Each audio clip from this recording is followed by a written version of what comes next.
Today we are going to discuss one of the most powerful concepts of Indian Constitution, that is basic structure doctrine. एक ऐसा doctrine जिसमें कहा गया है कि पार्लियामेंट कॉन्स्टिट्यूशन को अमेंड कर सकती है लेकिन कॉन्स्टिट्यूशन के कुछ कोर फीचर्स को डिस्ट्रॉय नहीं कर सकती है। अब सवाल ये आ जाता है कि अगर पार्लियामेंट सबसे पावरफुल लॉ मेकिंग बॉडी है हमारे देश की, तो उसकी पावर को लिमिट कौन करेगा? और यहीं से शुरू होता है एक historic conflict parliament versus judicial. So hello everyone, welcome back. Welcome to part 68 of our Indian Polity Lecture Series, and from this video we are going to start basic structure doctrine. हम कई बार polity पढ़ते पढ़ते ये बात करते हैं कि basic structure of Indian constitution जो है वो डिस्ट्रॉय नहीं होना चाहिए। पार्लियामेंट कोई भी ऐसा लॉ नहीं बना सकती है जो बेसिक स्ट्रक्चर को कॉन्फ्लिक्ट करे, बेसिक स्ट्रक्चर को डिस्ट्रक्ट करे। तो एक्चुअली ये बेसिक स्ट्रक्चर क्या है उसको हम समझेंगे from starting to end. Okay, so these are the topics which we are going to cover in this video. First of all, we will start with the emergence of basic structure. हम शुरू करते हैं कि basic structure doctrine का emergence कैसे हुआ, यानी ये आइडिया कहाँ से आया, इसको हम सबसे पहले समझेंगे। तो इसको समझने के लिए हमें थोड़ा सा पोस्ट इंडिपेंडेंस इंडिया का कॉन्टेक्स्ट देखना पड़ेगा, यानी भारत जब आजाद हुआ उसके बाद क्या चीजें चल रही थी देश में, उसको समझना जो है हमारे लिए इंपॉर्टेंट हो जाता है। सो जस्ट आफ्टर इंडिपेंडेंस हम क्या देखते हैं कि गवर्नमेंट का मेन फोकस था social and economic transformation of the society, और सोशल एंड पॉलिटिकल जो ट्रांसफॉर्मेशन लाना चाह रही थी सरकार, उसके लिए सरकार जो है जमींदारी एबलिशन एक्ट लेके आई, देन लैंड रिफॉर्म से रिगार्डिंग लॉज है वो लेके आई, और सोशल जस्टिस को इंश्योर करने की कोशिश की गई सरकार के द्वारा, जो कि बताया गया है under article number 39B, article number 39C of DPSP। तो जब सरकार इन चीजों को लॉ बना के इम्प्लीमेंट करने की कोशिश कर रही थी, तब जनता जो है, सिटीजन जो है, वो फंडामेंटल राइट का वायलेशन का केस लेके कोर्ट में पहुंच जा रहे थे। क्यों फंडामेंटल राइट के वायलेशन का केस जो है वो कोर्ट में पहुंच रहा था? Because at that time article number 31 was in existence and that was falling under the category of fundamental rights, जो की बात करता था राइट टू प्रॉपर्टी की। ठीक है, राइट टू प्रॉपर्टी के केस के रिगार्डिंग लोग जो है कोर्ट पहुंच रहे थे कि सरकार हमारी प्रॉपर्टी से हमें वंचित कैसे कर सकती है, कोई लॉ कैसे बना सकती है जो हमारा फंडामेंटल राइट का हनन कर दे। क्योंकि आर्टिकल नंबर 13 में तो ये साफ साफ कहा गया है कि पार्लियामेंट कोई भी ऐसा लॉ नहीं बना सकती है जिसके वजह से फंडामेंटल राइट जो है उसका हनन हो। तो अकॉर्डिंग टू आर्टिकल नंबर 13 ये जो भी चेंजेस किए जा रहे हैं वो अनकॉन्स्टिट्यूशनल होंगे और जुडिशरी को उसे नल एंड वाइड घोषित कर देना चाहिए। ठीक है, तो ये सारे जो रिफॉर्म्स के रिगार्डिंग लॉज लाए गए थे उनको चैलेंज किया जा रहा था, एंड अलग अलग जो हाई कोर्ट्स थे वो अलग अलग जजमेंट दे रहे थे। कुछ जो हाई कोर्ट्स है वो कह रहे थे कि नहीं, ये जो लॉज लाए गए हैं ये सही है। कुछ जो हाई कोर्ट्स है वो कह रहे थे कि जी नहीं, ये जो लॉज लाए गए हैं ये फंडामेंटल राइट को वायलेट कर रहा है, इसलिए ये वैलिड नहीं है। ठीक है, एंड कोर्ट्स जो है वो स्ट्राइक डाउन करना शुरू कर देते हैं इन लॉज को। मेन कॉन्स्टिट्यूशनल क्वेश्चन क्या था? तो मेन क्वेश्चन था that can parliament amend fundamental rights under article number 368? क्या आर्टिकल नंबर 368 को यूज करते हुए पार्लियामेंट जो है वो फंडामेंटल राइट के अंदर बदलाव ला सकती है, चेंजेस ला सकती है? ये मेन क्वेश्चन था। ठीक है, और इस क्वेश्चन ने ट्रिगर कर दिया एक long constitutional conflict between parliament and supreme court of India. Parliament जिसके पास अमेंडिंग पावर है विद रिस्पेक्ट टू कॉन्स्टिट्यूशन, यानी संविधान में बदलाव लाने का अधिकार पार्लियामेंट के पास है, और दूसरा जो बॉडी है that is supreme court, that is known as guardian of the constitution. तो ये दोनों जो ऑर्गेनाइजेशन है, दोनों जो बॉडी है, इनके बीच में ही इस क्वेश्चन की वजह से कंफ्लिक्ट जो है वो स्टार्ट हो जाता है कि क्या आर्टिकल नंबर 368 के तहत पार्लियामेंट जो है वो अमेंड कर सकती है फंडामेंटल राइट को कि नहीं। ठीक है, तो यहां से सुप्रीम कोर्ट का एंट्री जो है वो हो जाता है। आपको क्या याद रखना है कि मेन क्वेश्चन क्या था कि आर्टिकल नंबर 368 को यूज करते हुए क्या फंडामेंटल राइट में भी बदलाव ला सकती है पार्लियामेंट। स्टार्टिंग में सुप्रीम कोर्ट का क्या व्यू था जब ये प्रश्न जो है वो उठा, इसे हम फेज 1 कहेंगे इस प्रोसेस का। ठीक है, तो पहला जो केस था शंकरी प्रसाद का केस 1951 में जिसका जजमेंट आया था, तो उस शंकरी प्रसाद केस के जजमेंट में सुप्रीम कोर्ट के द्वारा कहा गया that yes, parliament can amend fundamental rights and amendment will be not considered as law under article number 13। ठीक है, शंकरी प्रसाद केस के जजमेंट में क्या कहा गया? शंकरी प्रसाद केस के जजमेंट में सुप्रीम कोर्ट के द्वारा ये कहा गया कि पार्लियामेंट के पास ये अधिकार है कि आर्टिकल नंबर 368 को यूज करते हुए पार्लियामेंट जो है वो फंडामेंटल राइट में चेंजेस ला सकती है, और वो जो भी अमेंडमेंट होंगे, जो भी संशोधन होंगे, उनको लॉ वर्ड के तहत नहीं इंक्लूड किया जाएगा under article 13 of Indian constitution. ठीक है, ये व्यू पॉइंट था सुप्रीम कोर्ट का स्टार्टिंग में। देन सज्जन सिंह का जो केस था उसके अंदर सेम व्यू जो है वो सुप्रीम कोर्ट के द्वारा कंटिन्यू किया गया, और इस तरीके से हम देखते हैं कि सुप्रीम जो पावर था पार्लियामेंट के पास पहुंचा हुआ था regarding amendment of the constitution, यानी कॉन्स्टिट्यूशन में कुछ भी अगर चेंजेस लाने हैं तो उसका अल्टीमेट पावर किसके पास है? पार्लियामेंट के पास है, because of these judgements. And powerful जो है वो दिखती है हमको पार्लियामेंट, यहाँ पे कोई लिमिटेशन जो है वो पार्लियामेंट के ऊपर नहीं नजर आती है अभी तक। तो टर्निंग पॉइंट जो है वो सेकंड फेज में हमें देखने को मिलता है। सेकंड फेज यानी गोलकनाथ केस। गोलकनाथ केस का जजमेंट जो है 1967 में दिया गया, और इस केस का जो जजमेंट था वो एक गेम चेंजर था, बिकॉज जो पहले बातें कही गई सुप्रीम कोर्ट के द्वारा उसके उलट यहाँ पे बातें जो है कही गई थी सुप्रीम कोर्ट के द्वारा। तो गोलकनाथ केस में किस चीज को चैलेंज किया गया था? तो 17th अमेंडमेंट एक्ट 1964 में जो लाया गया था उसे चैलेंज किया गया था गोलकनाथ केस में। एंड 9th शेड्यूल में जो लॉज जोड़े जा रहे थे उसे भी चैलेंज किया गया था गोलकनाथ केस में। 9th शेड्यूल क्या है? 9th शेड्यूल एक ऐसा शेड्यूल बना दिया गया अपने इंडियन कॉन्स्टिट्यूशन में जिसके अंदर कोई भी कानून अगर सरकार बना के डाल देती है तो उसके ऊपर जुडिशियल रिव्यू जो है वो नहीं हो सकता था। तो ये सवाल उठा कि क्या कोई भी लॉ जो है वो बना के 9th शेड्यूल में डाल दिया जाएगा और वो जो लॉ है वो इम्यूनिटी ले लेगा, उसके ऊपर जुडिशियल रिव्यू जो है वो हमेशा के लिए खत्म हो गया।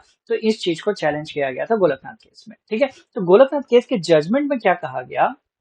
तो सुप्रीम कोर्ट ने कहा that a constitutional amendment act is also a law with in the meaning of article 13 and hence would be wide for violating any of the fundamental rights.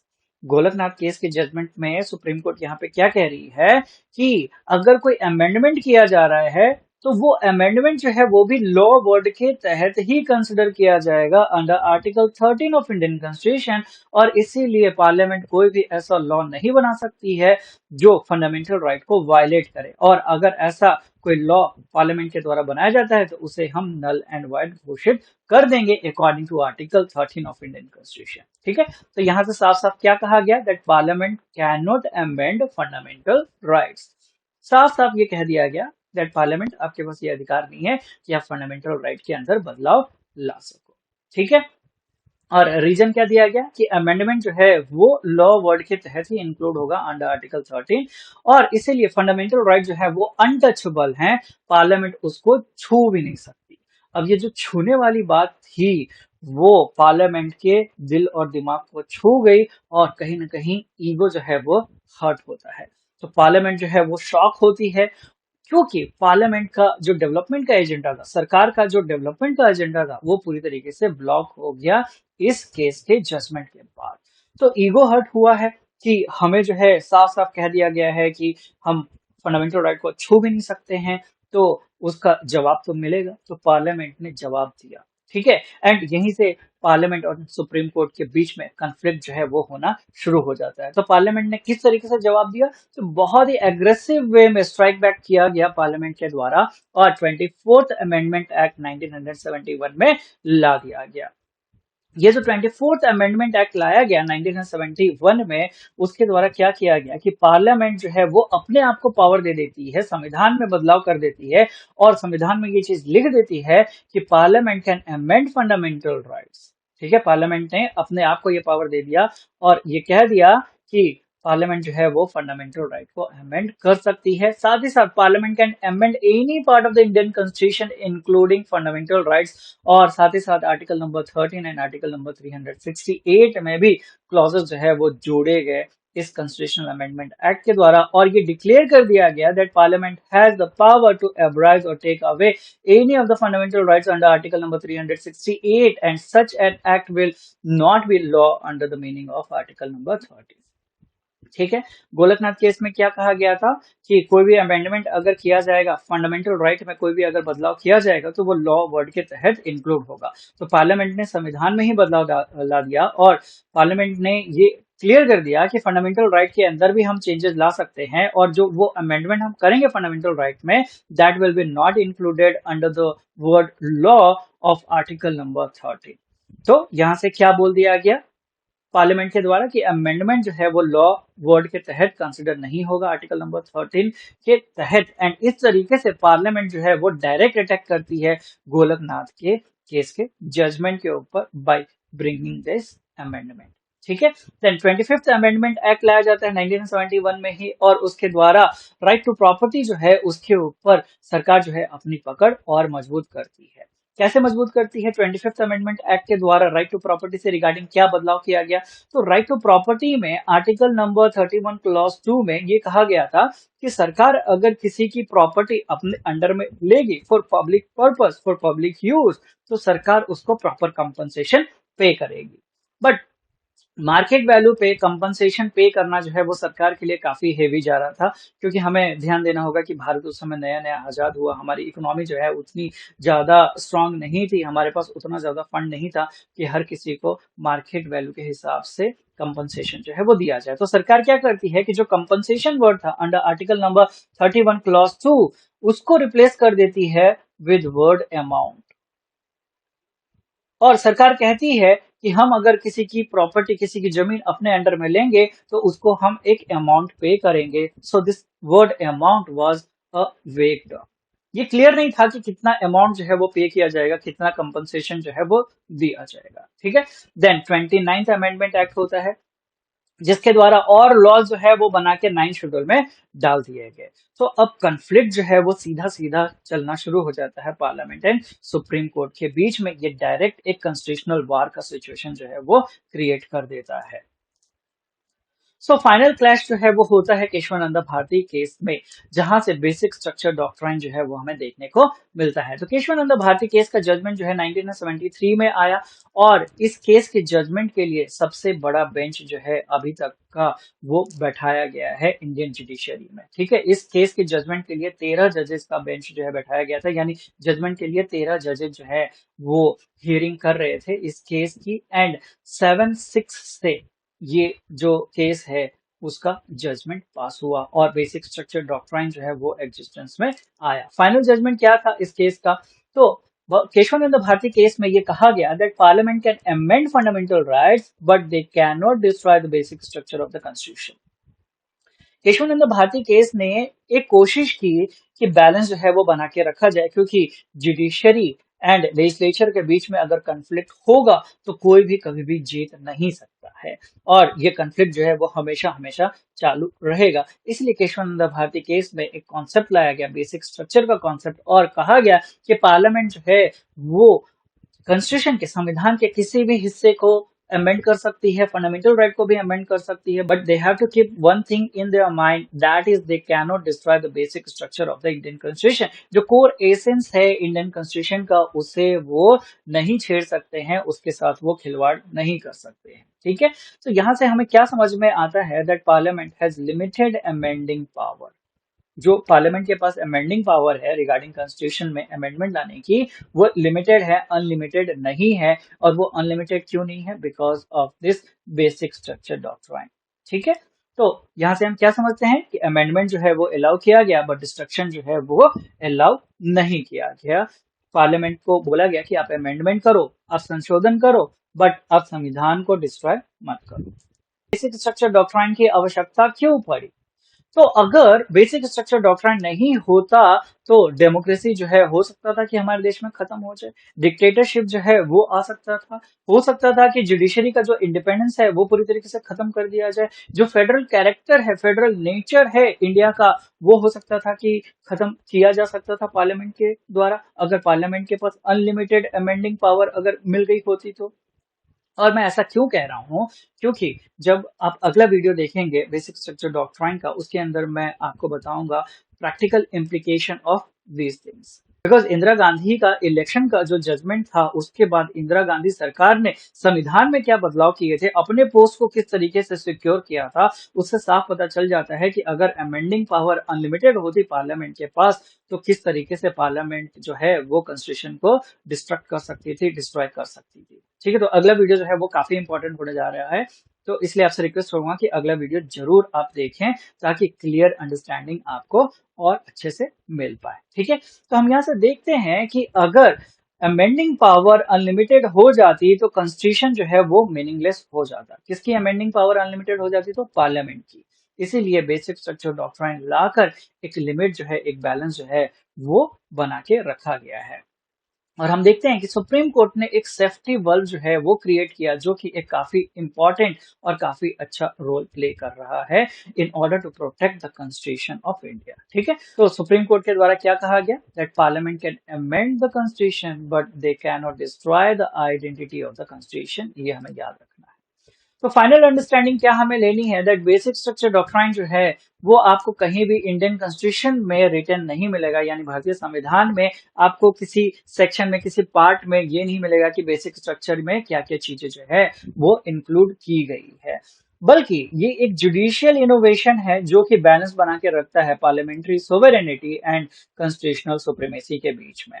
ठीक है, सो ये बैलेंस जो है ये अगर बन के रहेगा तो ही डेमोक्रेसी जो है वो एग्जिस्टेंस में रह पाएगा, वेलफेयर स्टेट हम क्रिएट कर पाएंगे and unity and integrity of the nation जो है वो मेंटेन होके रह पाएगा। ठीक है, so this is the importance of basic structure doctrine.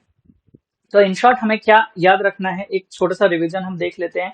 तो भारत जब आजाद हुआ उस समय लैंड रिफॉर्म्स जो है लाए जा रहे थे। उस समय आर्टिकल नंबर 31 जो है वो राइट टू प्रॉपर्टी की बात करता था, जिसकी वजह से लोग जो है वो फंडामेंटल राइट के कंफ्लिक्ट के बेसिस पे कोर्ट जो है पहुंच जा रहे थे। सरकार जो है कुछ अमेंडमेंट कर रही थी ताकि जो वो वेलफेयर करना चाहती थी, जो जमींदारी एबोलिशन एक्ट ला रही थी या फिर लैंड रीडिस्ट्रीब्यूशन एक्ट ला रही थी, उसको वो इम्प्लीमेंट कर सके। बट कोर्ट जो है वो लॉज को स्ट्रक डाउन कर दे रहे थे। बाद में फिर हम देखते हैं कि केसेस जो हैं वो ओरिजिनेट हुए। शंकरी प्रसाद केस में कहा गया कि सरकार के पास ये अधिकार है कि वो अमेंडमेंट कर सकती है, फंडामेंटल राइट में बदलाव ला सकती है एंड अमेंडमेंट जो है वो लॉ के तहत इंक्लूड नहीं होंगे। बट गोलकनाथ केस में जजमेंट जो है पलट जाता है। गोलकनाथ केस में ये कहा जाता है कि पार्लियामेंट जो है वो फंडामेंटल राइट को छू भी नहीं सकती है। उनके पास अधिकार है कि वो कॉन्स्टिट्यूशन के अंदर बदलाव ला सकते हैं, बट उनके पास ये अधिकार नहीं है कि लोगों का फंडामेंटल राइट जो है वही छीन ले। देन पार्लियामेंट जो है वो 24th अमेंडमेंट एक्ट ला के रिएक्ट करती है और जो भी गोलकनाथ केस में जजमेंट दिया गया था उसके उलट वो ऐसे प्रोविजंस लाती है कि गोलकनाथ केस का जो जजमेंट है वो नलिफाई हो जाए पार्लियामेंट के अमेंडमेंट के द्वारा कॉन्स्टिट्यूशन के अंदर। ठीक है, then finally Kesavananda Bharati case जो है वो फाइनल सेटलमेंट लाता है by bringing the concept of basic structure doctrine. ठीक है, तो अगले वीडियो में हम समझेंगे कि ये इवॉल्व कैसे हुआ, क्योंकि बेसिक स्ट्रक्चर डॉक्ट्राइन जो है वो रातों रात एक ही केस में नहीं बता दिया गया कि ये सारी जो चीजें हैं वो बेसिक स्ट्रक्चर डॉक्ट्राइन के अंदर में ही फॉल होंगी, और इसके बेसिस पे अगर कोई भी लॉ बनाया जाएगा और वो लॉ अगर इन चीजों को वायलेट करेगा, इनके ऊपर नेगेटिव इम्पैक्ट डालेगा, तो हम उसको स्ट्रक डाउन कर देंगे। ऐसा नहीं हुआ था, वो जो चीजें हैं वो इवॉल्व हुई हैं केस बाय केस। तो इन सारे डिटेल्स को हम देखेंगे अगले वीडियो में। सो अगला जो वीडियो है ये इस वीडियो का एक इंपॉर्टेंट पार्ट है। So it will be my sincere request कि अगले वीडियो को आप जरूर देखें। ठीक है, so that's all in this video. I hope कि आपको ये वीडियो पसंद आया होगा। वीडियो पसंद आया होगा तो प्लीज वीडियो को लाइक कर दीजिएगा, वीडियो को शेयर कर दीजिएगा। अगर कुछ डाउट्स रह गए हो तो आप कमेंट करके पूछ सकते हैं या फिर इंस्टाग्राम पे मुझसे कनेक्ट होकर पूछ सकते हैं। चैनल को अभी तक आपने सब्सक्राइब नहीं किया है तो प्लीज सब्सक्राइब कर लीजिएगा and hit the bell icon to get the latest notification. तो मिलता हूं मैं अगले वीडियो में। Till then take care, bye bye, thank you, जय हिंद।